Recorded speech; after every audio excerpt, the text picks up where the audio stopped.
ازاي نحدد وش القماش من ظهره. بنات كتير بتتلخبط وما بتعرفش تفرق ما بين الوش وما بين الظهر، وبتبقى عايزة يبقى فيه طريقة ثابتة كل مرة تستخدمها عشان تعرف تفرق ما بين الوش والظهر.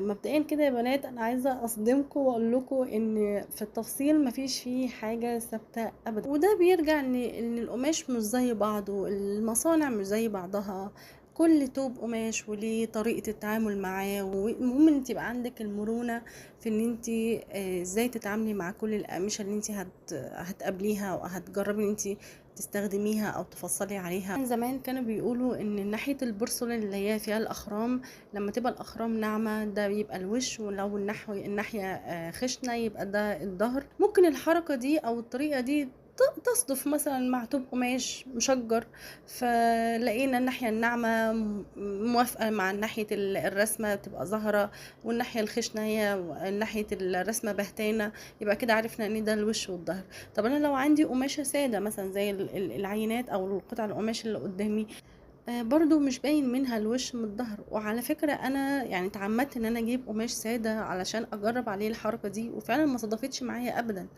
وكانت الحل الوحيد ان انا اقدر احدد بيه الوش من الظهر ان انا بقلب القماشة، بخلي الوشين قصاد عينيا. يعني بخلي مثلا الناحية مفرودة واقوم قلبة طرف القماش على جنبها بالظبط، بحيث ان هو يبان لي في قدام عينيا في ضوء واضح الوش والظهر، او الناحية اللي فوق والناحية اللي تحت قدامي. وانا من خلالها بشوف مثلا الناحيه اللي مثلا اللي بحس ان هي بهتانه شويه، لا يبقى بعرف ان هو ده الظهر وبعلم عليه بالماركر وبشتغل عليه. احنا بنشتغل في الباترون بنشتغل على الظهر، مش بنشتغل على وش القماش، لان احنا هنعلم على القماش بالماركر، هنعلم عليه بالقلم الحراري، فالافضل انت تستعملي الظهر. بتبداي تعلمي وتشتغلي ان هو ده الظهر. مثلا قماشة تانية برضو سادة، ولكن لما جيت قلبت الوش الناحيتين قصادي قدام عينيا، لقيت ان في ناحية فيها لمعة وناحية تانية مط، فانا يبقى عندي الحرية، هو بس ده الاختلاف الوحيد. فيبقى عندي وقتها الحرية ان انا اشتغل على اي وجه انا محتاجاه. انا عاجبني، يعني انا عاجبني الناحية اللي فيها اللمعة دي، هي دي تبقى وش القماشة بتاعتي. هعمل الفستان على الناحية دي.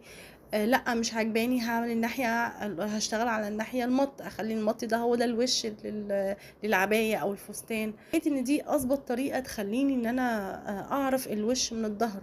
واغلب الاقمشة دلوقتي بقى عادي ان انت تشتغلي على اي جهة تخليها وش وظهر، مبقاش في فرق، الا بقى طبعا لو في رسمة او في تقليمة مثلا قماشة مقلمة فيها مثلا لمعة